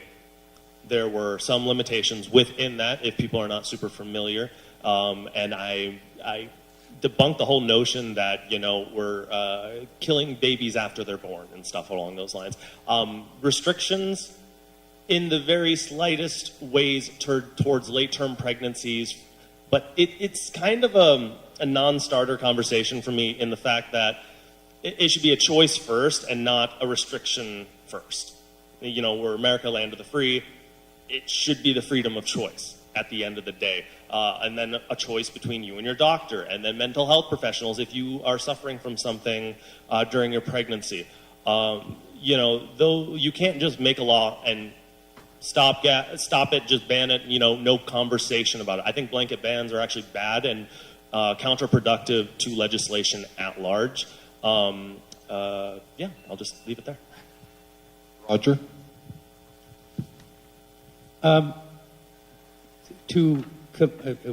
Repeat the question. Sure. Currently, there are no abortion restrictions in the state of Minnesota. Would you support legislation on abortion limits?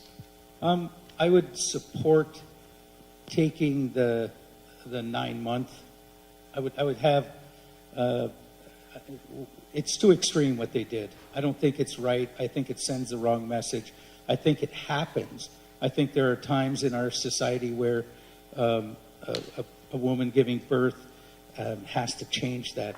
I don't think the law should be so open that you can do whatever you want when you want. I think the doctors and everyone have to make that decision. And again, it's not government's place to be in there.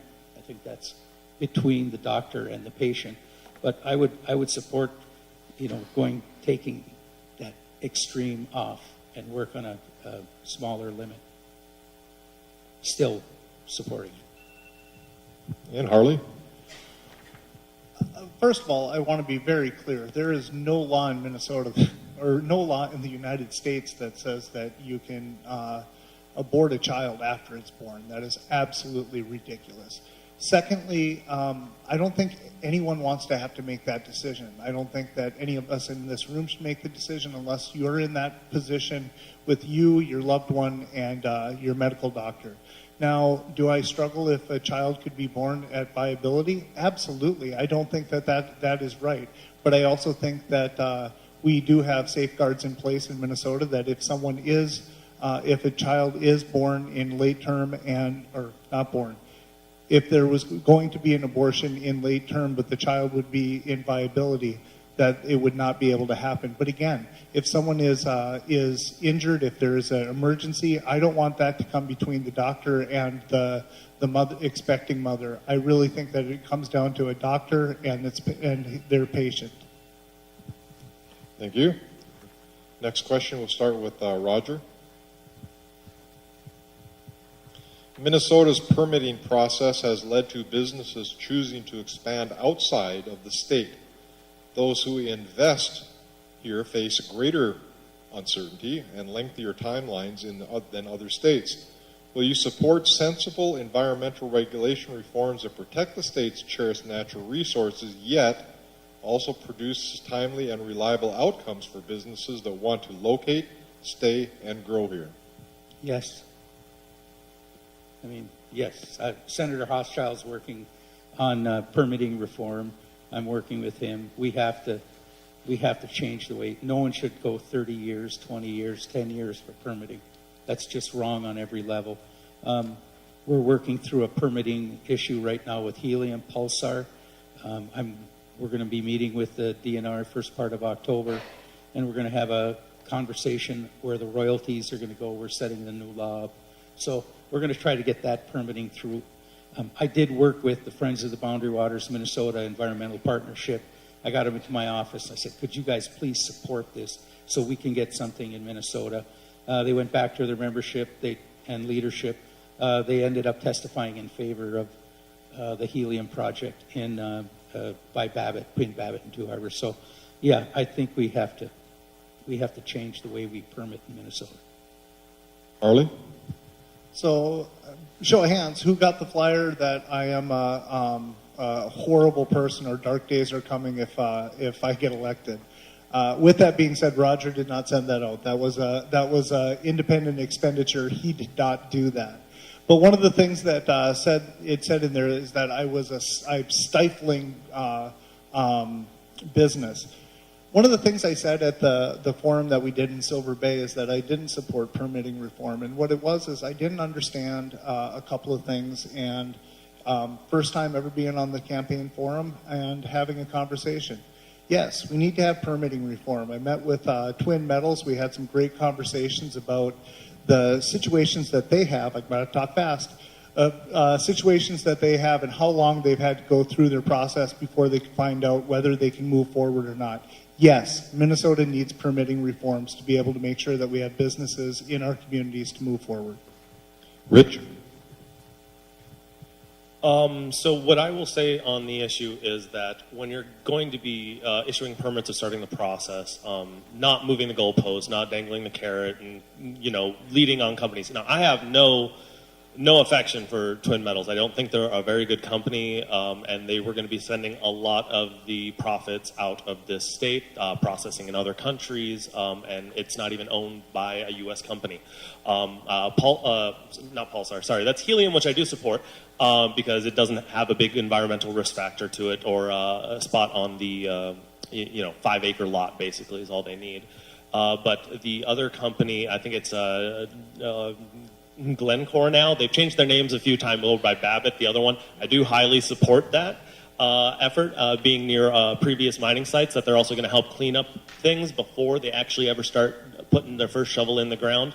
And that, environmental reform is great, but we've been doing a lot of catch-up, and which means we've been acting slowly. And so, again, Gold Coast gets moved.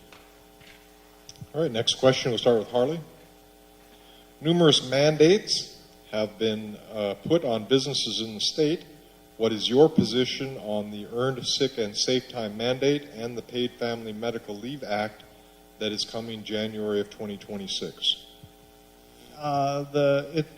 The Paid Medical Leave Act has already started. My business has already started moving forward with that. And on the surface level, as a small business owner, I didn't like the idea of it. I'll be completely honest. I reached out to Senator Hauschild, and I talked about how it was going to definitely hurt our staff. The thing of it is it passed, it became law, and I have a handful of business employees. And when we ended up having that conversation that is going to be what we do moving forward, that you're going to get 1 hour for every 30 hours worked, and people have time to be able to spend with their families. They don't have to worry about, if I take the day off because I'm sick, how am I going to pay my bills? No, it actually has benefited us. And being a small business owner, I can see that. I have staff that has benefited from that, and it has not hurt my business. I only have a small amount of employees, but it's important to take care of your employees. Rich? Could you repeat the question real Sure. quick again? Numerous mandates have been put on businesses in the state. What is your position on the Earned Sick and Safe Time mandate and the Paid Family Medical Leave Act that comes January 2026? So I understand, and I've heard from a lot of individual small business owners about how there's so much regulation, sorry about that, around the new mandates that have been happening. And I believe that with the government, if you're going to introduce a lot of mandates, you should create systems of management that make it easier for small business owners to understand and incorporate those things. When it comes to the paid sick time leave and all of those funding issues for small businesses, it comes down to that big chunks of what small businesses have to pay for are things like, if they're full-time employees, medical care. When you have all these companies and these big industries that are, basically ran by the government in other countries, and I'm not trying to compare the U.S. To being the same as a European country, but when you don't have enough money in your wallet, you're not putting that back into the economy. If all these big individual billionaires have all the money, how is that ever going to get spread around? So I understand the hurt on small businesses, but we also need to look at different regulation to solve the problem as well. Roger? We had a forum here in International Falls. The chamber did, I believe it was, and Senator Hochschild and I partaked in it, and we talked about these two issues.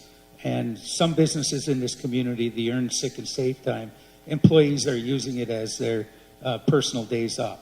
They took advantage of a system. Is that right? I don't think it is, but that, and Senator Hochschild even said that they didn't think that bill was going to pass, but it did. I mean, sometimes legislation gets through that shouldn't get through. I personally have a problem with the Paid Family Leave Act. I think conceptually it's right. It's a good idea. They rammed it through again. It's not. It can't function the way they wanted to without vetting it, and they didn't. So, vote for a Republican. We'll repeal it, and we'll bring it back and try to make it right. Thank you. We'll start the next question with Rich. This has got to be my favorite question. Would you support 100% repeal of the state's income tax on Social Security for every senior, no matter their income? Yeah, absolutely. I've said this multiple times that a lot of people are still, younger people like myself, are not even familiar with the fact that Social Security is taxed in the first place. I think things like that, and also pension funds should also not be taxed. I just want to throw that in there, even if pension funds are less numerous than they used to be back in the heyday, back in the 60s and 50s. Yeah, that simple. I mean, I'll leave it there. Roger? Yes, and to pay for it, we have, this last month was a $300 million surplus. We can start paying for it with the surpluses that we're collecting, but we shouldn't be taxing any of the Social Security. And Harley? No. And the reason I say no is I'm still working. My staff is still working. We have young families in our communities. If we don't take that tax, where are we going to get the tax from? We still have the infrastructure that in Minnesota that has to be funded. We still have the houses that we're asking for. We're still looking for how are we going to be able to fund daycares in rural areas. I understand that that the issue is that we want to make sure that we help our oldest and our more vulnerable communities. But the reality is there's still people that are working, and if we don't tax that portion, we're going to have to get it back somewhere. And who's it going to go to? It's going to go to the people that are still working. I think that the system does not seem fair in any capacity. I'm former military, and I know that military pensions still get taxed in Minnesota. It should not be that way, but how do we move forward without shifting that onto the working class and the people that are still working? Roger? He's already answered it. So we are done with that question. And we're going to start this one with Roger. With the local signs that state Save Medicare, Save Social Security, what is meant by that, and what is your position? That is balderdash. I mean, who wants to cut Social Security? Who wants to cut Medicare? Please, anybody tell me who's going to do that. No one's going to do it. Where are you going to turn the burden back onto the people that can't do it? That's political hype, and I'm sick of looking at it. It's almost as bad as Democrats care about people. Okay, so if I'm not a Democrat, does that mean I don't care about people? I mean, it's so sick. I don't even like looking at that stuff. So no, Harley? I'll just say that's a federal issue. That's not what this board or the three of us are even discussing. What we should be discussing is making sure that we have adequately funded ambulances, make sure that we have rural health care, make sure that we have daycares, make sure that we have housing opportunities in our communities, and not deal with the stuff that's at the federal level. Obviously, it gets shifted down to the state, and I understand that. But for the focus of a representative, I really think that we need to put our nose to the grindstone and deal with the stuff that we can actually control. And Rich? Yeah, I'll pair Harley on this. It's a federal issue. But that being said, even though I think not all the DFL policies have been passed at lightning speed, which they literally just said tonight that some of those things shouldn't have probably gone through, and they just did, which I think is ridiculous policy legislating in the first place. But beyond that is that the two-party system is failing us again and again and again. It's still gridlocking Congress. It's going to continue to be gridlocked. That's why I'm running a third-party race this year, is because the Forward Party, which is a national organization, it's the one that Andrew Yang founded, the presidential primary candidate for the Democratic Party back in 2020. And it's just about having people actually represent the people in their communities. That's why there's no specific ideology to the party that has endorsed me. And that, you know, the parties, I'm sorry, I don't mean to come after somebody specifically, but they've become a corrupt organization that has stalled any real progress in modern democracy. And we're going to have the last question. We'll start with Harley.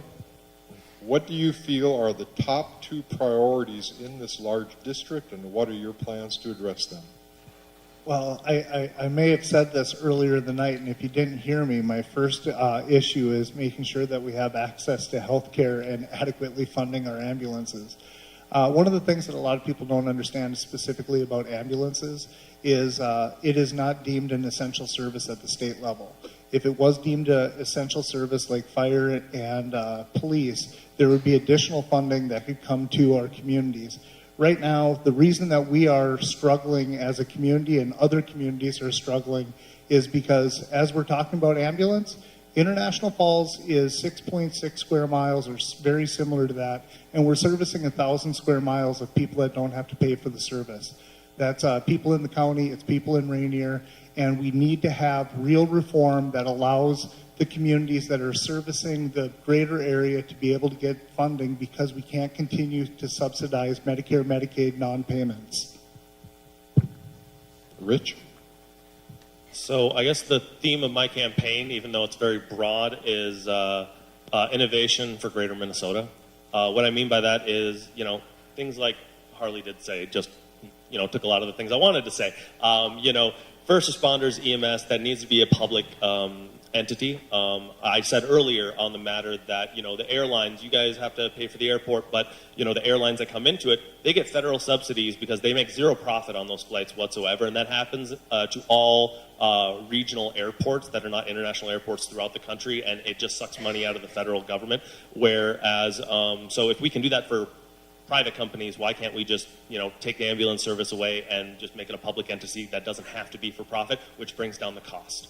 And, you know, extending that to, you know, I have issues getting my prescriptions in this area, so that also comes down to rural drugs. I've obviously mental health crises, and then the second one is, you know, fixing the duopoly, ranked choice voting, independent redistricting. And Roger. Yeah, housing. Housing's number one for me.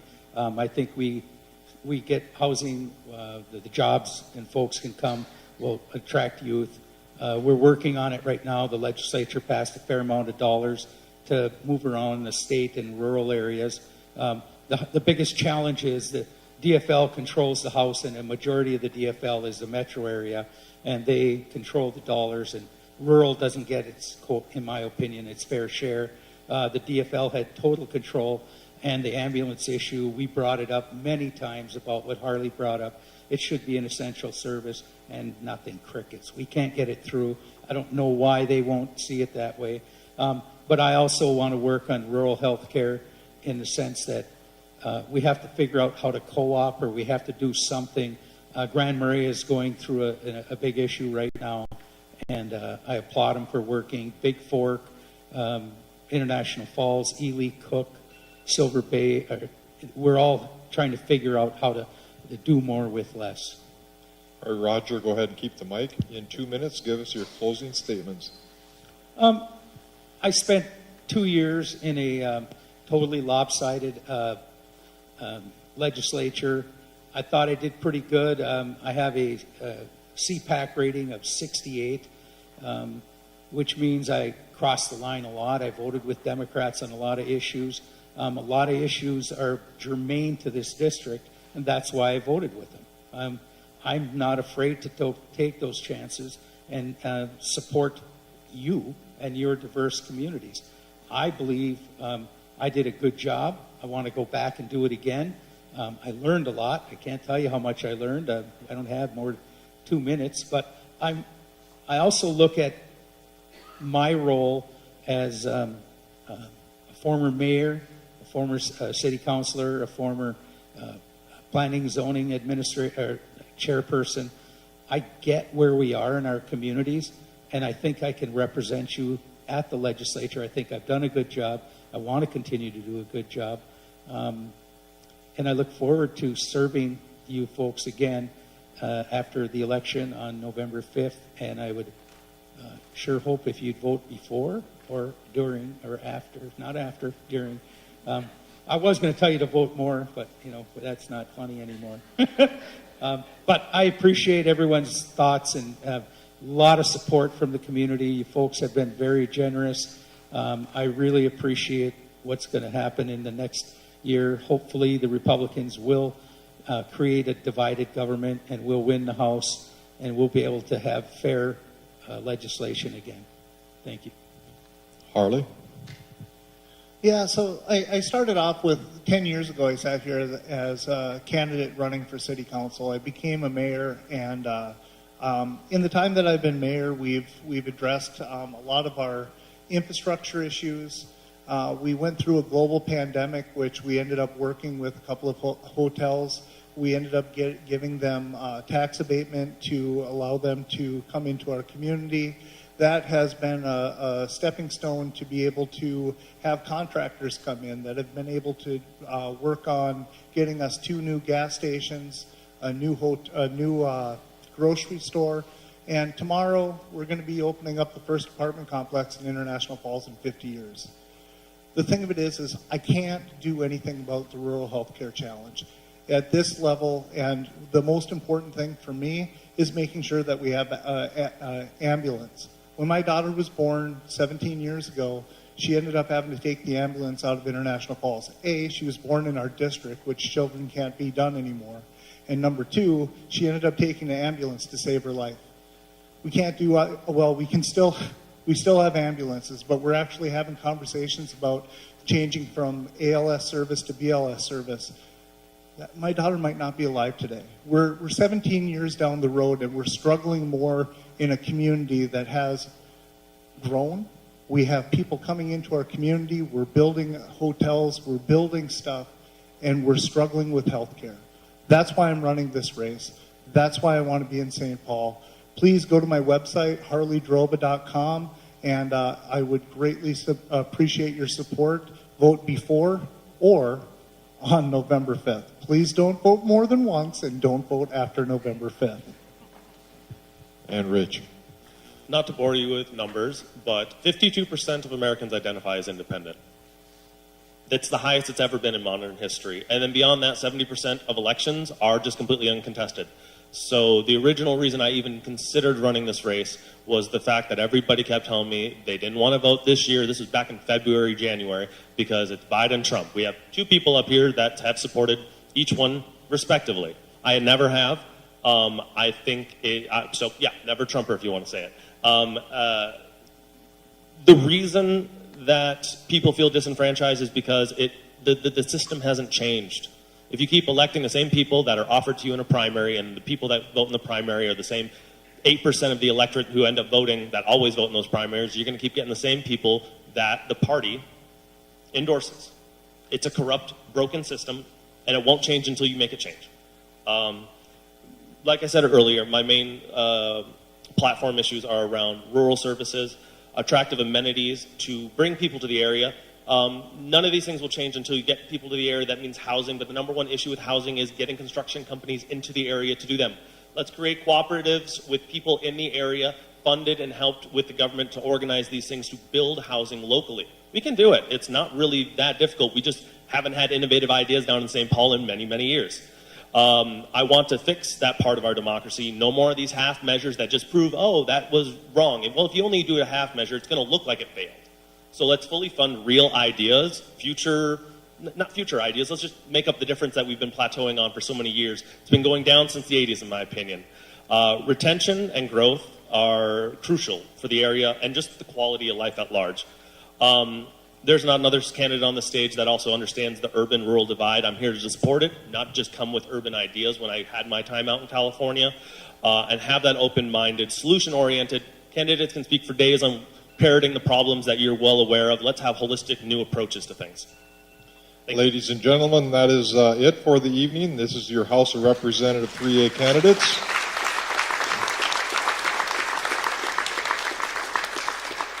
Your 2024 International Falls mayoral candidates.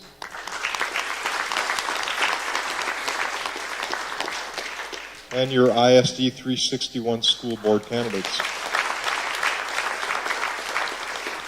And thank you very much. And the candidates who choose to stay and talk with you will do so. Thank you very much.